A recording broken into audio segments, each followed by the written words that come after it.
신용훈 지휘자 안수 집사님이 속한 라이프 로드 싱어즈가 이번 주 수요일 출발해서 그 다음 주까지 동남아시아 이렇게 접근 제한 지역을 포함해서 홍콩까지 선교여행 있습니다. 연주. 여러분 기도해 주시면 감사하겠고, 저는 그거보다 좀 앞서 우리 총회 청소년들과 함께 홍콩에 월화수목 다음 주에 비전 트립 설교하고 다녀옵니다.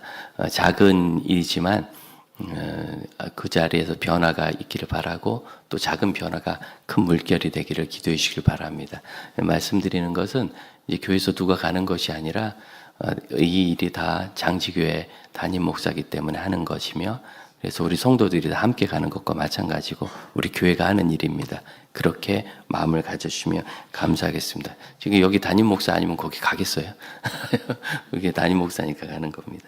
그렇게 기억해 주시면 감사하겠습니다. 이 모든 일은 우리 교회가 이 지역이라는 울타리를 넘어 무성한 가지, 샘 곁에 있는 무성한 가지로 하나님의 은혜를 누리면 담을 넘어, 제한을 넘어 더 먼 곳까지 우리 주님 주신 사랑 전하고 복음 전하고 할 수 있는 예수의 은혜를 나누는 그런 공동체가 되어가는 과정이라고 저는 믿습니다. 언제든지 우리끼리 모여서 잘하면 좋은 것 같지만 나라가 그러면 망하잖아요. 옛날에 중국이 망한 게 뭐예요? 우리 땅덩어리 크고 인구 많으니까 우리끼리 농사 짓고 산업 일으켜서 우리끼리 사고 팔면 잘 될 것 같지만, 그래서 중국이 역사 이래로, 중국 5,000년 역사 이래로 그렇게 후퇴하고 쇠락할 정도가 적이 없는 그런 처참한 나라가 되지 않았습니까? 한동안 세계 식량 위기가 잠깐 온 적이 있는데 갑자기 식량 수요가 많아져서 온 거예요. 왜 갑자기 신앙 수요가 많아졌는가? 중국 사람들이 하루 2끼 먹다가 3끼 먹어서 그랬답니다. 워낙 인구가 많으니까. 우리는 하루 3끼가 기본이었는데 그분들 그렇게 못하고, 그나마 그 한 끼도 그냥 만두 하나가 다였어요. 그렇게 처참한 가난으로 이렇게 내려갔습니다. 그래서 내적으로 강화하고 모여서 잘하면 그 일이 더 좋고 우리끼리 더 잘할 것 같지만 그렇지 않습니다. 가정에서 아이들을 잘 키우는 제일 좋은 방법은 엄마 아빠가 좋은 분이고 안전하고 가정은 편안한 거니까 집안에서만 살아라 하는 게 아니잖아요. 최대한 많이, 그리고 가능 많은 나라와 민족에 방문한 아이일수록 세계적 관점을 가지고 자기 인생을 세워갈 수 있습니다. 이게 상식이에요. 그래서 우리가 항상 아름다운 가지라는 이 비전, 굿 브랜치라는 영어로 할 수 있는 이 비전이 우리 마음에 살아있기를 바랍니다. 어떻게 우리가 이 아름다운 가지가 되었는가? 오늘 우리가 읽은 성경 24절을 보면 예수님을 오히려 미워하는 사람들에 대한 이야기가 나옵니다. 지금은 그들이 나와 내 아버지를 보았고 또 미워하였도다. 나와 내 아버지, 예수님만 미워하는 게 아니라 하나님까지 미워한다. 이유를 24절은 이렇게 적습니다. 내가 아무도 못한 일을 그들 중에서 하지 아니하였더라면. 그러니까 아무도 못한 일을, 소리를 좀만 더 주시겠어요? 아무도 못한 일을 예수님이 하셨기 때문에 지금 미워한다는 거예요. 아무도 못한 일이 무엇입니까? 우리를 구원한 일이죠. 어떻게 구원하셨어요? 모든 사람이 죄를 범하였음에 하나님의 영광에 이르지 못하는 심각한 문제, 그리고 죄를 숨기고 벌을 피할 수 없느니라 했던 출애굽기의 심판 앞에서 이 죄의 삭슨, 죄의 대가는 사망이라는 로마에서의 분명한 선포 아래서 구원받을 수 없는 우리를 구원하시기 위해서 예수님께서 그 죄를 해결하셨습니다. 하나님으로 사람이 되어 이 땅에 오시고, 하나님으로 아무 죄 없으신 하나님의 아들이 사람으로 우리를 대신해서 죽으셔서 우리를 대신하여 벌받아 그 죄값을 치러주신, 죄값이 치러진 겁니다. 죄를 덮어버린 게 아닙니다. 눈이 오면 깨끗해 보이지만 녹으면 더 지저분합니다. 덮어본 게 아닙니다. 해결을 하여서 없게 한 것입니다. 그것을 새로운 피조물이라 얘기하셨어요. 고쳤을 수 있는 거면 새로운 수리물이라 그랬을 거예요. 그러나 그것이 아니라 새로 만드셨다. 죄의 오염은 완전한 것이어서 그것으로는 구원받을 수도 없으며 쓸 수도 없으니 그 죄인을 위하여 예수께서 대신 십자가에 못 박혀 벌 받으심으로 그 벌로 인하여 대가가 치루어졌습니다. 우리가 아니라 예수 그리스도에 의해서 치루어진 겁니다. 그래서 하나님이 이 땅에 오신 것이 대단한 일입니다. 여러분, 그렇게 누가 가겠습니까? 그런데 하나님이신 예수님이 이 땅에 오신 뿐만 아니라 이 땅에서 그렇게 피하고 싶었던 것, 사람들의 손에 의하여 십자가에서 죽임당하는 그 일을 담당해 주셨습니다. 그렇게 아무도 못할 일을 하심으로 예수님은 우리를 구원하셨습니다. 그런데 이것을 사람들이 알고, 야, 이렇게 나를 위해 귀대한 일을 하려고 오셨고 나를 위해 이렇게 큰 대가를 치러 주셨으니 내가 어떻게 사랑하지 않을 수 없는가 하는 게 정상인데, 그러지 않고 오히려 미워했다는 거예요. 이게 뭡니까? 여러분, 이것이 바로 우리 사람의 본성입니다. 사람의 본성은 하나님의 은혜를 받을 때 이 은혜 감사하다 할 수 있는 게 아니에요. 그분이 뭔데 나에게 은혜를 주냐? 은혜를 주지 말고 애초부터 잘해주면 될 거 아니냐? 이런 뻔뻔한 이야기라는 딱 여러분의 아들, 딸 같습니다. 어쩌면 잘하는 아이들이 이렇게 부모님에 대해서 원망이 많은지, 뭘 안 해주고 뭘 해주고 왜 이렇게 했어? 왜 저렇게 했어? 제가 쉬지 않고 아이들에게 얘기하는 말이 이거예요. 네가 커서 결혼해서 나봐라. 네 맘대로 되나? 그럼 네가 하자는 대로 다 해주면 네가 잘 되냐? 택도 없는 소리예요. 그럼에도 불구하고 아이들이 자신의 문제를 내가 잘못했어요, 내가 정직하지 않아요 하지 않고 부모님께 투사해요. 그래서 부모님 때문이라는 거죠. 뻔뻔하기 그지없어요. 그렇게 평생 살면 그 싹수가 노란 겁니다. 그러나 자라면서 그래서 예수 믿고 신앙교육 받고 은혜 받으면 또 사회적으로 교양을 쌓으면 부모님도 최선을 다했다라고 이해하기 시작해야 비로소 자아가 건강해지는 거죠. 그런 겁니다. 마치 그런 아이들처럼 우리는 너무나 오랜 동안 인류는 하나님을 원망하는 데 에너지를 써왔습니다. 이것은 성경에도 이미 예언된 거예요. 25절. 이는 그들의 율법에 기록된 바 그들이 이유 없이 나를 미워하였다 한 바를 응하게 하려 함이라. 응하게 하려 함이라 한 건 이건 이제 성경의 문학적 표현이고, 그렇게 하려고 미워했다 그런 뜻이 아니라 그건 한국의 이유 구문이고요. 성경이 이렇게 표현한 것은 결국 이런 예언이 이루어졌다 그런 뜻입니다. 어떤 예언? 그들이 나를 미워하였다. 여러분, 이것이 갑자기 생긴 게 아니라 수천 년 전에 메시아가 오셔서 메시아가 그 큰 일을 하시면 사람들이 감사하지 않고 미워할 거라고 예언되어 있는 거예요. 뭡니까? 우리 인류에게 있는 이 죄악된 본성, 죄성은 갑자기 생긴 것도 아니요, 그것이 개인의 문제지만 개인에게 끝나는 것이 아니라 원래 인류는 그런 존재라는 거예요. 이 예언은 원래 인류는 구원하신 하나님을 거절하고 원망하고 적대하는 그런 존재입니다. 이런 빌라도조차도 이해하지 못한 거예요. 오늘도 우리가 사도신경을 암송하면서 본디오 빌라도에게 고난을 받아서 그 사악한 빌라도조차도 예수님을 해치려고 하는 무리들을 향하여 마가복음 15장에 뭐라고 합니까? 어찌미냐? 무슨 일이냐? 무슨 악한 일을 하였느냐? 이해할 수 없다는 거예요. 그런데 말이죠, 거기 있는 군중들이 더욱 소리 지르되 십자가에 못 박으소서. 그 무서운 로마의 총독에 뭔 그렇게 데모를 할 수 있겠어요? 다른 일도 아니고 자신을 위해서 오신 예수님을 십자가에 못 박으라는 이 주장을 하기 위해서는 뭐랄까, 그들이 목숨을 건 거죠. 소리를 지르고 억압하고 압박하고 그 무서운 총독을. 그만큼 인류는 악했습니다. 하나님까지 미워합니다. 여러분, 이게 별거 아닌 얘기가 아니라 23절을 보면 나를 미워하는 자는 또 내 아버지를 미워하느니라. 아버지를 미워한다는 말이 한 번 더 적혀 있어요. 그러니까 예수님도 미워하고 하나님도 미워하는 것이 그냥 그렇구나 하는 이런 기술이 아니라 너무 중요한 진리인 거예요. 우리는 세상 앞에서 이걸 잊으면 안 됩니다. 여러분, 세상은 복음 앞에서 무릎 꿇고 복음을 좋아하고 복음께 돌아오는 그런 존재가 아닙니다. 본질적으로 복음을 거절하며 하나님을 부인하고 없다고 얘기하고, 그래서 하나님을 부인하고 영생이 없어서 해결되는 게 뭐예요? 무엇을 위해서 그걸 없애려고 하는 거예요? 없어요. 끝이라는 거예요. 다. 죽으면 끝이라는 거예요. 끝장을 내기 위해서 하나님도 부인하고 예수를 부인하는 거지 뭘 해결하기 위한 게 아니에요, 지금. 여러분, 이렇게 복음이 환영받지 못하고 교회가 호감을 사지 못하는 것은 원래 인류가 그렇기 때문입니다. 기억해야 합니다. 이 한반도에 복음의 큰 역사, 붕의 역사가 있었던 1960년대, 70년대까지 교회에 대한, 기독교에 대한 호감도는 5%를 넘지 못했습니다. 그래도 복음 다 전했습니다. 교회 호감도가 높고 교회가 국민들이 다 교회가 정말 귀하고 교회는 꼭 필요해 이렇게 좋아해야 전도되는 거 아닙니다. 그런다고 되는 것도 아니고, 만일 그런 이야기를 들었다면 우리가 그 맛을 잃어버린 건 아닌가 생각해야 합니다. 세상이 그리스도를 미워함으로 너희도 미워하는 것이 기독교의 본질인데 세상과 아부하면서 소금이 그 맛을 잃어버린단 말이에요. 넌 왜 이렇게 짜냐? 넌 왜 이렇게 짜냐? 왜 이렇게 특별하냐? 뭘 잘났다고 그러냐? 아유, 이렇게 하면 부담스러워하는구나.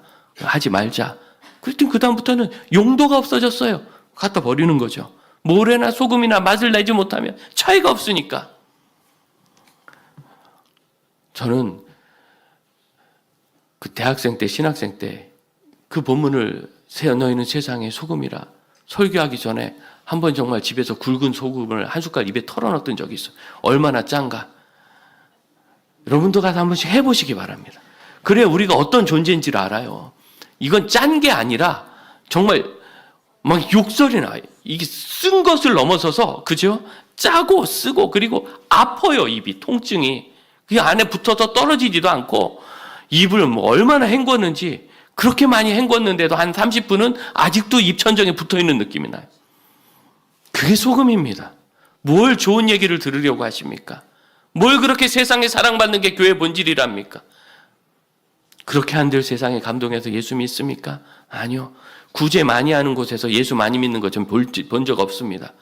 받는 사람은 더 달라고 하지 오히려 주는 사람이 예수 믿는 걸 전 많이 봤습니다.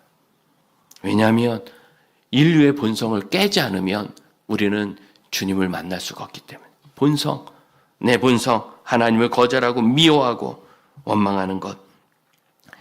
교회가 악을 행하면서 세상에게 지탄받는 것에 대한 얘기 아닙니다.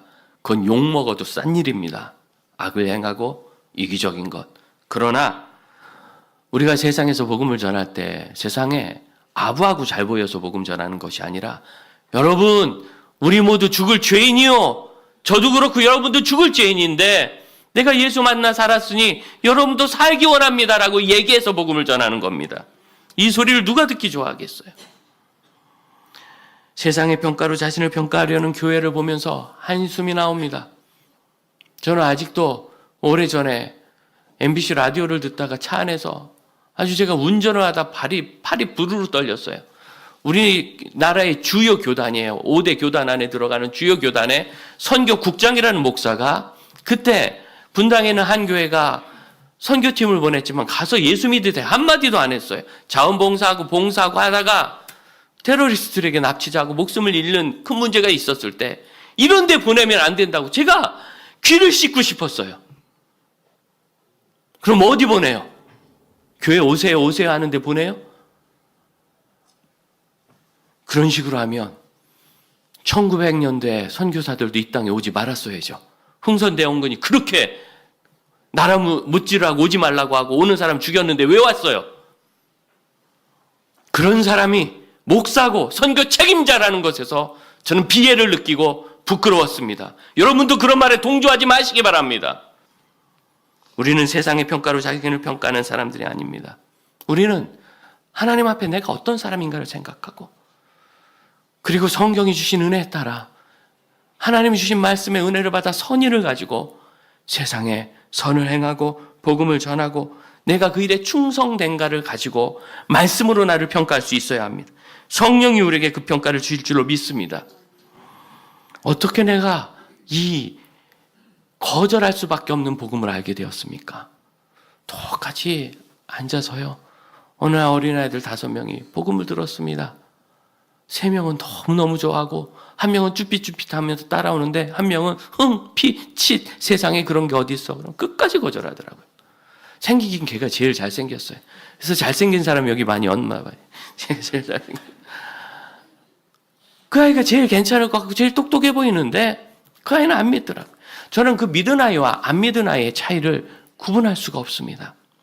그럼 이건 똑똑해서 안 믿은 겁니까? 똑똑해서 믿은 겁니까? 미련해서 믿은 겁니까? 미련해서 안 믿은 겁니까? 아닙니다.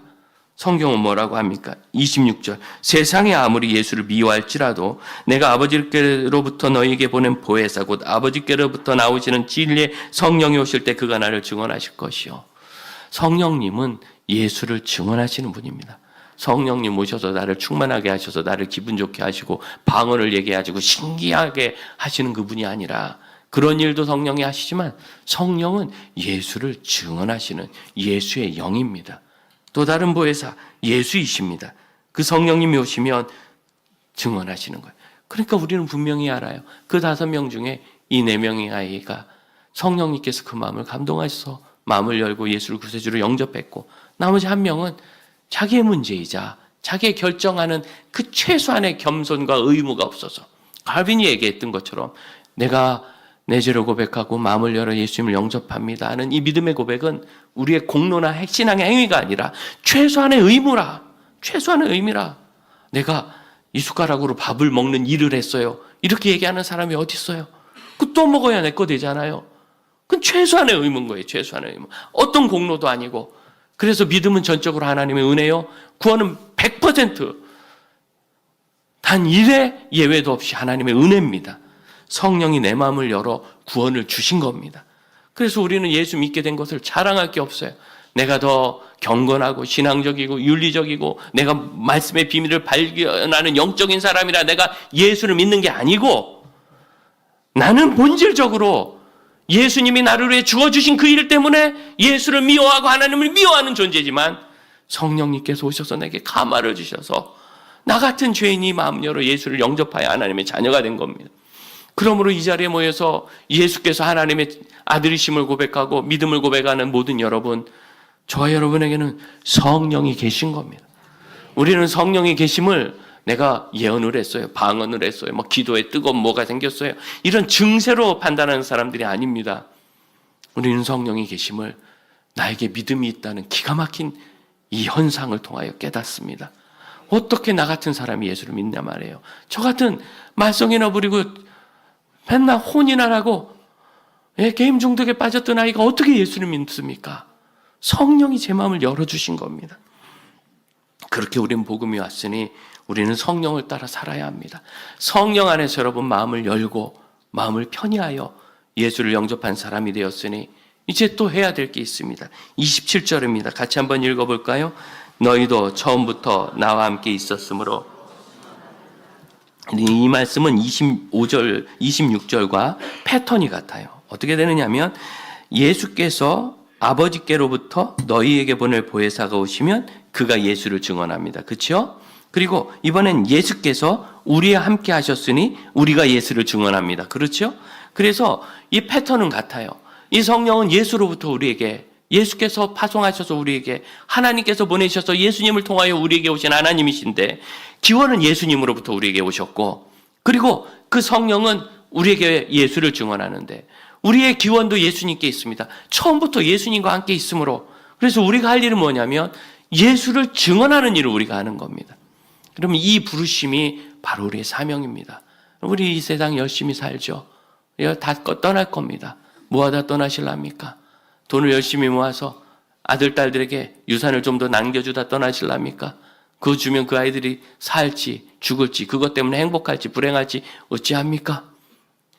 뭐하다 떠나실랍니까? 역대 대통령님들에게 목사로서 하나 감사한 게 생겼습니다. 역대 대통령님들이 전부 다 대통령 그거 별거 아니라는 걸 우리에게 증거하셨어요. 돼봐야 별거 없다. 그러면 이 땅에서 대통령 된다면 최고로 올라간 거 아니에요? 그렇게 돼봐야 별거 없다는 걸 보여줬어요. 그 밑에 있으니까 그 위까지 올라가고 싶어서 난리들이지. 거기 막상 올라갔더니 아무것도 없다 했던 그 애벌레처럼 아무것도 없네, 별거 없네, 오히려 더 추하게도 되네 라고 우리에게 보여주잖아요. 그럼 여러분 우리가 뭐 할 거예요? 뭘 쌓고 어디까지 올라가기를 원해요? 무엇을 남기기를 원해요? 우리가 하나님 앞에 섰을 때 하나님께 칭찬받을 것이 있어야 되고, 하나님께서 내가 너 세상에 보내기를 정말 잘했다 기뻐하실 것이 있어야 되지 않겠습니까? 그것이 우리에게 있는 사명이며 그것을 성령께서 우리에게 주십니다. 여러분, 그런데 이 일은 우리가 핑계 댈 수가 없는데, 첫 번째 예수 믿을 때 성령님이 마음을 열어주셔야 예수 믿습니다. 좋습니다. 두 번째는요, 이제는 성령이 우리 안에 계시잖아요. 그러니까 이제는 그 하나님의 부르심을 듣든지 말든지는 전적으로 내 책임인 거예요. 전적으로 내 책임. 물론 예수 믿는 것도 책임이 우리에게 있는 겁니다. 하지만 그것은 성령의 은혜라는 걸 구해야 될 게 있지만, 이제는 내가 내 안에 성령이 계시고 구원받아서 이제는 성령의 음성에 응답하고 인도하심을 받아야 될 의무가 있는 그리스도인이 됐어요. 이제는 내가 결정해야 되는 거예요. 내가 전적으로 내 책임입니다. 여러분, 이 일에 대해서 어찌하시겠습니까? 고린도전서 12장 3절에 얘기한 것처럼 누구든지 성령으로 말미암지 않고는 예수를 주시라 할 수 없는데, 우리가 예수를 주시라 하셔서 성령이 있으니 사도행전 1장 8절에 있는 것처럼 성령이 임하시면 땅끝까지 내 증인이 되리라 하신 이 의무가 우리에게 주어지지 않습니까? 위대한 명령입니다. 그래서 성령께서 믿고 깨닫게 하실 때 우리의 마음을 연 것처럼 오늘 우리가 마음을 열어야 될 게 있어요. 내가 너희를 복되고 아름다운 가지가 되어 선한 열매를 많이 맺게 하려 함이라 하셨을 때 그 예수님의 부르심에 아이고 부담스러워야 할 게 아니라 우리의 마음을 똑같이 열어야 합니다. 아름다운 가지가 된다는 것은 우리의 마음을 여는 거예요. 좀 주를 믿어 아름다운 가지가 되고 이렇게. 저는 이 일이 수사와 서술과 낭만에 끝나지 않기를 바랍니다. 삶이고 현실이 되기를 바랍니다. 1907년 남감리의 선교사로 루비 캔드릭 선교사가 내한했습니다. 그분이 한국에 오기 직전까지는 지금 감리교 주류 신학교인 웨슬리 신학교 그 전신인 학교에서 성경학을 가르치는 교수셨어요. 똑똑한 분이에요. 20대 졸업하고 나서 20대 초반에 바로 교수가 된. 그런데 그분이 일찍 헌신한 게 있어서 꼭 코리아, 조선에 오고 싶어서 오셨습니다. 와서 영어를 가르치고 기도회를 인도하고 병든 이를 간호하다가 9개월 만에 그 다음에 6월에 순직하셨습니다. 병명은 과로사였어요. 과로사. 서양에서 오신 분이 조선에서 과로로 돌아가시기까지 그 생명을 다 바쳤습니다. 그가 돌아가시기 얼마 전에 본국에 쓴 선교 편지에 이런 내용이 있었습니다. 어머니, 엄마, 이곳 사람들은 참 선하고 복음의 열정이 있어 몇십 년 후에는 주님 사랑이 넘치는 곳이 될 것 같습니다. 이분의 편지라는 것이 약간 각색이 돼서 돌아다녀서 그런 짓을 하지 말아야 되는데 아마 누가 은혜 좀 받으라고 좋게 쓴 것 같은데 그래서 원전이 사라져요. 하지만 이 부분은 아마 캔드릭 선교사님 직접 쓴 것 같아요. 그리고 그때 한 유명한 말씀이 이겁니다. 만일 내가 조금 일찍 죽는다면 나를 대신해서 다른 젊은이들이 조선에 더 많이 왔으면 좋겠습니다. 만일 내게 조선에 줄 1000개의 생명이 있다면 난 그것을 다 그곳에 줄 겁니다. 그런데 이 편지가 감리교에 있는 청년연합회에서 수련회 때 읽혔는데 그 다음날 캔드릭이 죽었다는 전보가 도착했어요. 편지는 배편으로 갔고 전보는 전신으로 가니까 같이 도착한 거죠. 그 일이 큰 울림이 있었고 그 자리에서 20여 명의 청년들이 선교사로 헌신하고 그 중에 수명은 일이 들어왔습니다. 그분이 생각했던 것, 저는 이곳에 있는 사람들이 참 아름답다고 생각하는데 엄마, 수십 년 후에는 아마 이곳이 예수님과 복음으로 인하여 따뜻하고 사랑 넘치는 곳이 될 것 같습니다. 그 말도 없는 것이 이루어졌죠. 1962년 고 김중곤 목사님이 목사되고 얼마 되지 않은 젊은 목사일 때 CCC 사역을 수년간 하다가 이제 지쳐가지고 도저히 더는 못하겠다. 이거 해도 안 될 것 같다. 그런 마음으로 우리 청년들이 얼마 전에 출연한 불광동 팀 비전센터에서 전국 CCC 간사 모임을 했어요. 그래봐야 지금은 어마어마한 조직이지만 전국에서 모인 간사가 20명 정도밖에 안 됐어요. 그들하고 모여서 계속 마음에 이 젊은 목사가 그만하자고 해야 돼. 더 할 게 못해. 그만하자고 해야 돼. 이런 부담이 가득할 때 그런데 성령님께서 그의 마음을 두드리시니 그가 마음을 열었습니다. 그리고 기도하기 시작했는데 3일간 밥을 못 먹었다. 그러니까 작정하고 금식한 게 아니라 밥을 먹을 수 없어서 금식하고 전 스태프들이 다. 그리고 부족해서 북한산에 올라가서 기도하고 그때 드렸던 기도가 바로 그 민족 복음화의 환상과 기도란 기도입니다. 어머니처럼 하나밖에 없는 내 조국, 어디를 찔러도 내 몸같이 아픈 내 조국, 이 민족 마음마다 가정마다 교회마다 사회 구석구석 금수강산 자연 환경에서도 하나님 나라가 임하게 하시고 뜻이 하늘에서처럼 이 땅에 이루어지게 하여 주옵소서. 태어나는 아이들은 어머니의 말씀 탯줄을 붙잡고 자라게 하시고 집집마다 이 집의 주인은 그리스도라고 고백하고 기업주들은 이 회사의 주인은 예수님이고 나는 관리인이라고 고백하는 민족, 우물가의 여인들 입에서도, 공장의 직군들, 바다의 선원들 입에서도 찬송이 나오고, 국회나 가게가 모일 때 주의 뜻을 먼저 묻게 하시고, 국제적인 시장에서 한국 물건들은 신앙과 양심이 있어 보증수표주로 믿어지는 그런 민족 되게 하시고, 요 하나님 예수 그리스도를 표준으로 담아 신앙이 표준이 되게 하여 주옵소서. 신구약 성경이 표준이 되게 하옵소서. 수십만의 젊은이들이 민족 구원의 환상과 꿈을 꾸게 하옵소서. 지구 구석구석을 누비게 하옵소서. 그래서 전 세계에서 인구 단위당 제일 많은 선교사를 보내는 나라가 한국이 되었습니다. 미국 사람이 워낙 한국 사람보다 많아서 그렇지 미국 다음으로 많은 선교사를 보내는 나라가 되었습니다. 우리 젊은이들 수십만 명이 헌신하며 전국에서 그 청년대를 하나님을 위해 드리고, 곳곳에서 여러분같이 좋은 성도들이 성경을 표준으로 달려고 몸부림을 치는 나라가 됐습니다. 그분은 그때 포기하고 싶었지만 하나님이 두드리실 때 만문을 열었더니 그 사람이 하는 일이었겠어요? 난 포기하려고 그랬는데. 포기하려고 하는 사람이 뭘 할 수 있겠어요? 지쳐 떨어진 사람이. 그는 마음을 성령께 열기만 했는데 성령이 그 일을 행하시는 겁니다. 이 아름다운 가지가 된다는 우리의 비전은 낭만이 아닙니다. 옛날에 우리 교회 이름이 장치, 좀 무서워서 문제였다는데 이제는 아름다운 가지, 너무 이렇게 살랑살랑해서 문제인 것 같아요.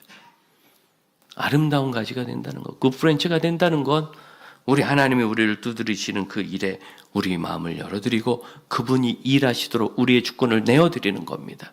그 일을 함께 하실 수 있기를 바랍니다. 우리는 다 이 땅 떠날 겁니다. 여러분 뭐 남기시고 가시겠어요? 뭐를 남기고 가기를 원하세요? 뭐를 남기고 가시면 하나님이 잘했다 하실 것 같아요? 저는 늘 말씀드립니다. 단 1원도 우리 아이들에게 유산 남겨주지 않겠습니다. 그 전에 다 써버리겠지. GP성교회 이사회 단톡방에 아무개 목사님이 3천만 원을 헌금하셨다고, 써달라고 한다고, 이거 어떤 데 쓰겠다고 올라왔어요. 그분 누군가? 우리 이사장을 하셨던 원로 목사님이세요. 이제는 정말 죽을 날이 가까워서 남아있는 보증금 3천만 원을 헌금하고 가신 거예요. 남아있는 보증금 3천만 원. 근데 뭘 남기고 가시려고 그러세요 도대체 이 땅에? 여러분 보면 걱정돼 죽겠어요. 하나님 앞에서 어떡하려고 하시나? 마음을 바로 하십시다. 마음을 바로 하십시다. 여러분 우리의 구원은 우리가 이루지 않고 내 마음을 열었을 때 예수께서 이루신 것처럼 우리의 삶의 열매도 우리가 이루지 않을 겁니다. 그냥 우리는 마음만 열면 성령님이 이루십니다. 똑같은 겁니다. 그 일에 27절에 너희도 처음부터 나와 함께 있었으므로 나를 증언하는 일 하신 이 예수의 아름다운 도전이 살아있기를 축복합니다. 오늘 여러분 함께 기도하기를 원하는데 왜 그분이 나가는지 모르겠어요. 이 중요한 설교에. 사실은 그분을 위해서 많이 준비했는데 내가 아직도 예수 그리스도께서 나의 구세 주신 것을 고백한 적이 없으신 분은 내 믿음으로 내 지혜로 할 필요 없습니다. 주님이 주시기 원하는 그 선물에 내 마음을 엽니다 하고 일어서 주시고, 또 예수 그리스도를 영접하여 내 안에 성령이 계신 분은 제가 성령 뜻에 순종하기 원합니다 하는 마음으로 마음을 열고 일어나시고, 그것도 못하겠것들랑 하나님 저는 그것도 못합니다 하는 마음으로 일어서 주시길 바랍니다.